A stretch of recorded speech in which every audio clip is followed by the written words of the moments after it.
हे what's up guys, welcome back once again. दोस्तों, आज की कहानी जो एक्सप्लेन करने जा रहे हैं वो एक सच्ची घटना पर आधारित है जिसका नाम है इंडियानापोलिस। कहानी शुरू होती है ओकिनावा 31 मार्च 1945 से। समुद्र को चीरता हुआ एक नेवी शिप आगे बढ़ रहा है, लेकिन तभी उसके ऊपर कुछ फाइटर प्लेन हमला कर देते हैं।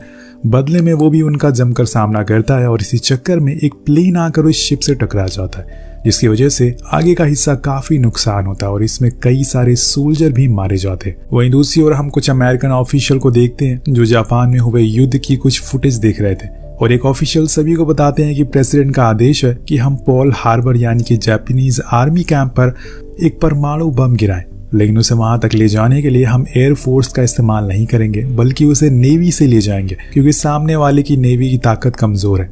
पर एक शख्स कहता है कि ये तो एक खुदकुशी करना जैसा होगा, क्योंकि ऐसे में हमें कोई ऐसा शिप चाहिए जो काफी तेज हो और इसके साथ कोई भी एस्कॉर्ट यानी कि कोई भी फोर्स ना हो। ऐसा कौन करेगा? वो कहता है कि हम किसी को जरूर ढूंढ लेंगे। कहानी आगे बढ़ती है और हम ब्रायन और माइक को देखते हैं जो एक नेवी सैनिक है, लेकिन उसके साथ साथ वो अच्छे दोस्त भी हैं। आज ब्रायन अपनी बचपन की दोस्त क्लारा के घर जाता है और उससे मिलने के लिए, पर वो नीचे ही रुक जाता है और तब तक माइक ऊपर चला जाता है और वहां जाकर क्लारा के साथ डांस करने लगता है। और तभी वहां ब्रायन भी आ जाता है और उन दोनों को देखकर समझ जाता है कि ये दोनों एक दूसरे को पसंद करते हैं, पर वो कुछ बोलता नहीं क्योंकि वो भी क्लारा को पसंद करता था। अब सीन शिफ्ट होकर पहुंचता है सैन फ्रांसिस्को पोर्ट, जहां पर हम एक विशाल जहाज को देखते हैं जिसके आगे के हिस्से की मरम्मत हो चुकी है। दरअसल ये वही शिप है जिसको हमने कहानी की शुरुआत में देखा था। इसके कैप्टन है फिलिप, जो बहुत ही कामयाब और बहादुर कैप्टन है। उन्होंने कई सारे मिशन को बहुत ही आसानी से पूरा कर लिया है। उसी दौरान वहां पे अमेरिकन ऑफिसर आते हैं जो कैप्टन फिलिप के साथ अकेले में बात करते हैं और उन्हें बताते हैं कि प्रेसिडेंट ने आपको इस मिशन के लिए चुना है। आपके शिप पर जो बॉक्स जिन्हें आपको सेफली कीनी और फिलिपनी नाम की जगहों पर डिलीवर करना है। तो वो कहता है कि ठीक है, पर हमें स्कॉट कहाँ से मिलेगा? वो ऑफिसर कहते हैं कि यह मिशन टॉप सीक्रेट है और इसे सिर्फ प्रेसिडेंट कंट्रोल कर रहे हैं। अगर हमने स्कॉट किया तो जापानीज को पता चल जाएगा कि हम उनके एरिया की तरफ आ रहे हैं, इसलिए तुम्हें अपने क्रू के साथ ये काम अकेले ही करना होगा। ये कैप्टन के लिए थोड़ा डरावना था क्योंकि किसी भी समय उन्हें जापानीज हमला कर सकते थे और उस समय उनके पास कोई कवर नहीं होगा। उधर हम देखते हैं कि ब्रायन और माइक को भी इस मिशन के लिए अपॉइंट कर लिया गया है, लेकिन जाने से पहले माइक क्लारा को शादी के लिए प्रपोज करना चाहता है, इसलिए वो उसके डैड से मिलने जाता है, पर वहाँ उसकी बेइज्जती हो जाती है, जिस वजह से वो बाहर आ जाता है और वहां पर उसके कुछ साथी की आपस में लड़ाई हो जाती है, जिन्हें छुड़ाने के लिए वो उनके पास जाता है। पर उसी दौरान उसके पॉकेट से वो रिंग गिर जाती है जो असल में क्लारा के लिए लाया था। वेल, अब लड़ाई तो खत्म हो जाती है और वो क्लारा को प्रपोज भी कर देता है, लेकिन जब रिंग निकालने की बारी आती है तो वो उसे मिलती ही नहीं और तभी वहां कुछ पुलिस वाले आते हैं जो उसे उठा कर ले जाते हैं। वेल, अगले दिन इंडियानापोलिस नाम का शिप अपने सफर के लिए निकल जाता है, जिसके कैप्टन थे फिलिप्स और उनके साथ थे टोटल 1200 के स्टाफ मेंबर, जिसमें ब्रायन और माइक भी मौजूद थे। और इन लोगों के लिए मिशन एक खुदकुशी करने जैसा था, क्योंकि अगर कहीं भी ये जापानीज की नजर में आ गए तो वो इन पर हमला शुरू कर देंगे। ये शिप बहुत ही पुराना है, सिवाय इसकी स्पीड के इसमें और कुछ खास नहीं है।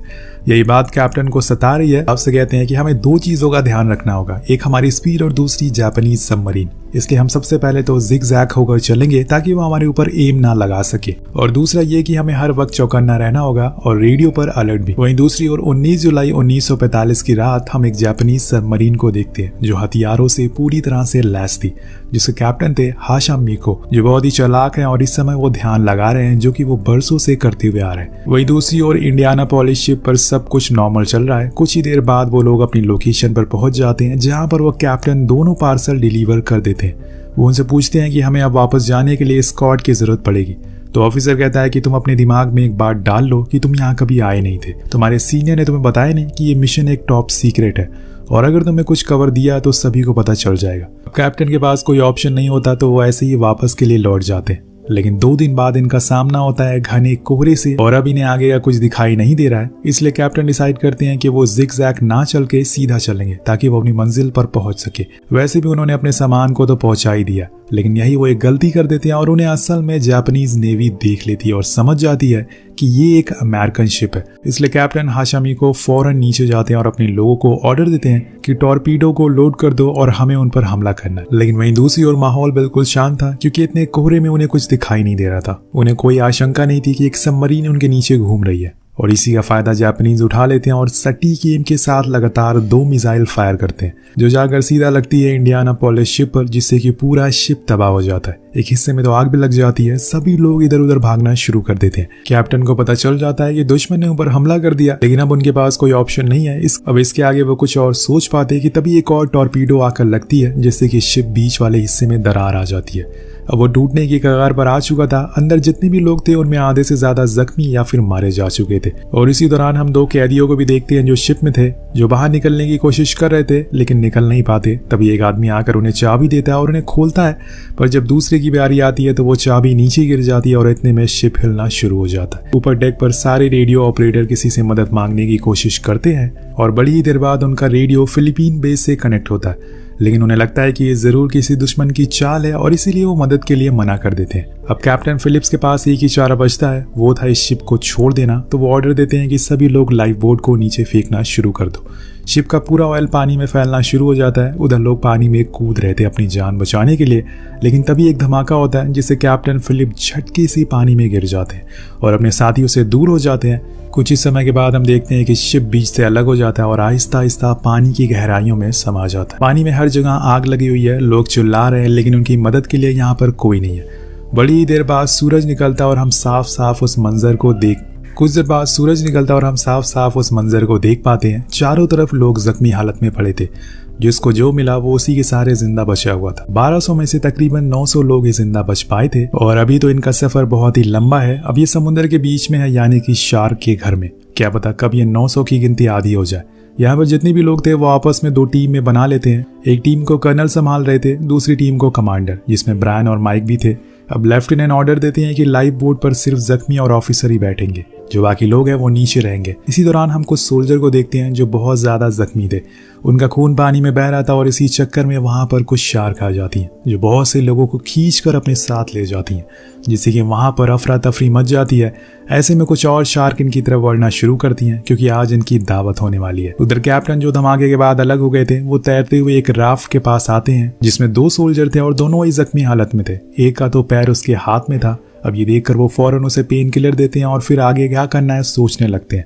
लेकिन तभी हम कुछ और शार्क को देखते हैं जो बिल्कुल उनके नीचे घूम रही थी। कैप्टन यहाँ से निकल जाते हैं क्योंकि उन्हें और सोल्जर की मदद करनी थी। तभी यहाँ सारे सोल्जर को एक उम्मीद दिखती है। हम एक एयरफोर्स का जहाज देखते हैं जो ऊपर से होकर गुजरता है। ये उसे देख भी लेते हैं और तेज तेज चिल्लाने लगते हैं। यहाँ तक कि कैप्टन तो फ्लेयर भी छोड़ देते हैं, लेकिन कुछ फायदा नहीं होता। जब तक फ्लेयर ऊपर जाती है तब तक वो जहाज दूर जा चुका था। उधर हम कैप्टन हाशा मीको को देखते हैं जो कि अपने बेस पर मैसेज दे रहे थे कि उन्होंने दुश्मन की शिप को गिरा दिया है और अब उनके लिए आगे का रास्ता साफ है। पर उन्हें ये पता नहीं है कि कुछ ही समय बाद उनके देश में कुछ ऐसा होने वाला है जिसमें वो कई सालों तक भूल नहीं पाएंगे। इधर एक सैनिक जो कि घायल हो चुका है और उसे अब उल्टियां होना शुरू हो जाती हैं, तो उसका साथी कहता है कि क्यों ना तुम जाकर कर्नल के साथ बैठ जाओ, लेकिन वो मना कर देता और मजाक में कहता है कि उनके साथ अगर मैं बैठा तो और जल्दी मर जाऊंगा, जिससे सभी लोग हंसने लगते हैं। पर तभी एक शार्क आकर उसे पानी के अंदर ले जाती है और एक ही झटके में सब कुछ बदल जाता है। इसके बाद कई शार्क आकर सैनिकों को मार देती है। तब सभी राफ्ट की ओर बढ़ना शुरू करते हैं। वो जितनी भी देर पानी में रहेंगे उतना ज्यादा खतरा है। वहीं कैप्टन अपने लोगों को ढूंढ रहे थे, उन्हें एक साथ लाते हैं और उन्हें कुछ खाने को देते हैं। तभी हम देखते हैं कि जिस सैनिक का पैर कट चुका है उसकी मौत हो गई है, जिसे कैप्टन पानी में डुबा देते हैं। लेकिन ये उनके लिए एक बहुत ही दर्दनाक समय चल रहा है। ये सारे लोग की जिम्मेदारी उनके सर पर है, उनके कंधों पर है।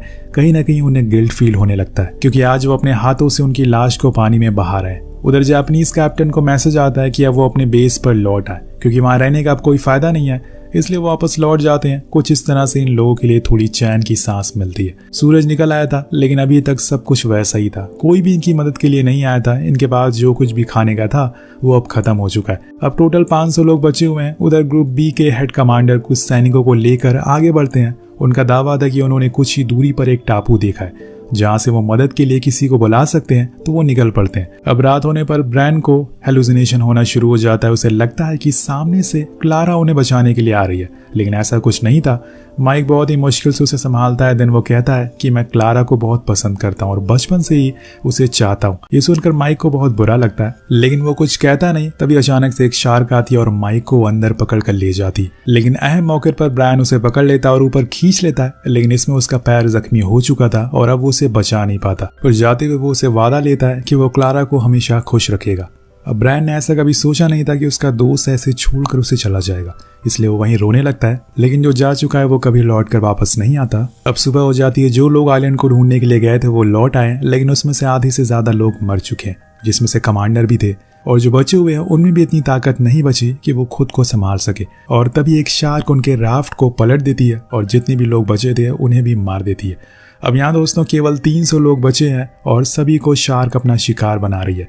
किसी को भी अब उम्मीद नहीं है कि वो खुद को बचा पाएंगे, क्योंकि अगर वो शार्क से बच भी गए तो भूख और प्यास से मारे जाएंगे। इसलिए सब लोग गॉड का नाम लेते रहते हैं, क्या पता कुछ चमत्कार हो जाए। और तभी एक चमत्कार होता है। कुछ ही देर बाद एक प्लेन उनके ऊपर से गुजरता है और उन्हें नीचे लोग नहीं बल्कि ऑयल दिखता है, जिससे कि उन्हें लगता है कि शायद कोई जापानीज सबमरीन नीचे है। इसलिए वो मिसाइल लोड करते हैं, पर उसी समय को पायलट को कुछ ही दूरी पर कई लोग दिखते हैं जिनके यूनिफॉर्म पर अमेरिकन फ्लैग था, जिससे कि वो समझ जाता है कि वो उन्हीं के लोग हैं और फौरन अपने बेस पर मैसेज देता है कि वो नीचे कुछ खाने पीने का सामान ले जाए। थोड़ी देर में एक बड़ा प्लेन उस लोकेशन पर जाता है जिसके अंदर कैप्टन एड्रियान थे, लेकिन तभी उन्हें ऑर्डर आता है कि पानी में लैंड नहीं करना है। लेकिन वो उनकी बात नहीं सुनते और वो वहीं उतर जाता है। सभी सैनिकों को अपने प्लेन के विंग पर बैठा लेते हैं, पर वो उन्हें लेकर उड़ नहीं सकते।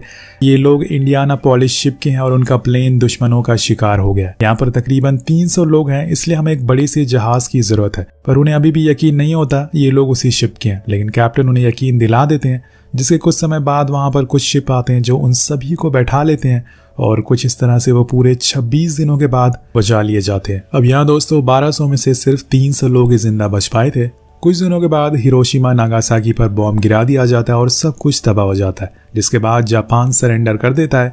लेकिन अभी भी अमेरिकन इंडियानापोलिस शिप को डूबने का सीक्रेट रखते हैं। उधर सभी घायल सैनिकों को हॉस्पिटल में भर्ती कराया जाता है, जहां पर कैप्टन फिलिप्स आते हैं और अपने बचे हुए साथी को देखते हैं। कुछ महीनों के बाद न्यूज आती है कि जंग खत्म हो चुकी है, सभी सोल्जर को उनके घर भेज दिया जाता है। लेकिन यहाँ पे अभी भी कैप्टन फिलिप्स को बुरे सपने आ रहे हैं। उन्हें लगता है कि वो अभी भी पानी में डूब रहे हैं और कोई उन्हें मारने की कोशिश कर रहा है। उधर दूसरी ओर हम क्लारा के पास ब्रायन को देखते हैं। वो उसे शादी के लिए प्रपोज करता है, पर वो कहती है कि वो माँ बनने वाली है। लेकिन ब्रायन फिर भी उसे शादी करने को राजी हो जाता है, जैसे उसने अपने दोस्त से वादा किया था। दूसरी ओर कैप्टन के घर एडमिरल आते हैं, जो उसे बताते हैं कि नेवी ने फैसला किया है कि तुम्हारा कोर्ट मार्शल करा जाए। अब ये सुन के वो हैरान था कि ऐसा क्यों है। लेकिन अगले दिन उन्हें कोर्ट बुलाया जाता है, जहां पर सभी के सामने उसके गुनाह बताए जाते हैं, जिसमें उन्होंने शिप को जिग-जैग ना चला के बल्कि सीधे चलाया, जिस वजह से यह हादसा हुआ। तो वो कहता है कि मैंने जो भी कुछ किया वो अपने लोगों की रक्षा के लिए किया। मुझे आपसे ज्यादा दुख है क्योंकि मैंने अपने शिप और अपने लोगों को अपनी आंखों के सामने डूबते हुए देखा है। ये सुनकर सभी लोग की आंखों में आंसू आ जाते हैं। तभी वहां पे हाशा मिको भी आता है, जो जापानीज नेवी का कैप्टन था। वो सभी के सामने कबूलता है कि अगर अमेरिकन शिप जिग-जैग भी चलता तो बच नहीं पाता, क्योंकि हम उसके बहुत ही करीब थे और हमने 6 टॉर्पीडो फायर किए। अब ये सब सुनने के बाद फैसला लिया जाता है कि फिलिप नॉट गिल्टी है, लेकिन फिलिप्स को नेवी से बाहर निकाल दिया जाता है। हम कुछ लोगों को बाहर देखते हैं जो फिलिप्स के खिलाफ विरोध भी कर रहे थे। अब सेशन के बाद हाशा मिको और फिलिप्स आपस में मिलते हैं। दोनों की आंखें नम थी। दोनों को ये अच्छे से पता था कि जो उन्होंने किया वो गलत था। अगर फिलिप्स उस परमाणु बम को अपनी जगह पर नहीं पहुंचाते तो आज शायद जापान के लाखों लोग जिंदा होते। अगर हाशा मिको ऑर्डर नहीं देते तो आज कई सारे अमेरिकन सैनिक भी जिंदा होते। लेकिन दोस्तों कहीं ना कहीं दोनों को पता था कि उन्होंने अपनी ड्यूटी निभाई है, लेकिन इंसानियत के लिए दोनों को पछतावा होता है। दोनों अपने अपने रास्ते निकल जाते हैं, लेकिन कैप्टन के मन में उस दिन के बाद से एक गिल्ट बैठ गया। शायद उन्हें इस बात का अंदाजा हो चुका था कि अगर वो उस दिन उस पार्सल को डिलीवर करने के लिए नहीं जाते तो आज परमाणु बम नहीं फटता। वो खुद को उनकी मौत का कारण मान रहे थे और इसलिए वो अपने घर में खुदकुशी कर लेते, जिसके साथ ये कहानी का अंत हो जाता है। दोस्तों ये कहानी से यही सीख मिलती है कि वॉर यानी कि जंग हमेशा तबाही लाती है, चाहे किसी की भी जीत क्यों ना हो। वेल आपको ये कहानी कैसी लगी नीचे कमेंट करके जरूर बताएगा। मिलते हैं आपसे अगली वीडियो में। Thank you so much watching. Peace out.